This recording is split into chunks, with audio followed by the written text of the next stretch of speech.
ज्यांचा आज आपण सन्मान करीत आहोत त्या आहेत doctor Renuka Pandit Kore. Kakasaheb Mhaske homeopathic medical कॉलेजातून BHMS हे वैद्यकीय शिक्षण पूर्ण केले.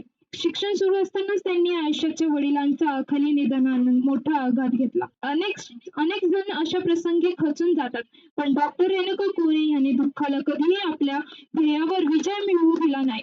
जिद्द, चिकाटी आणि आत्मविश्वासाच्या बळावर त्यांनी आपली पदवी पूर्ण केली. एवढ्यावरच न थांबता वैद्यकीय क्षेत्रात अधिक प्रावीण्य मिळवण्यासाठी त्यांनी कॉस्मेटॉलॉजी, ट्रायकोलॉजी आणि लेझर थेरपी विशेष शिक्षण आज या उंबरी पुणे येथे स्वतःचे क्लिनिक चालवून आरोग्य व सौंदर्य क्षेत्रात आपली स्वतंत्र ओळख निर्माण करत आहेत आणि आधुनिक तंत्रांचे सतत वापर ही त्यांची कार्यशैली आहे. स्त्री असून व्यवसाय, वैद्यकीय सेवा आणि समाजासाठी योगदान यांचा समतोल साधून ह्या अनेक महिलांसाठी प्रेरणास्थान ठरले आहेत. त्यांचा जीवन प्रवास एकच संदेश देतो, परिस्थिती कितीही कठीण असली तरी स्वबळावर विश्वास ठेवला तर यश नक्कीच मिळते.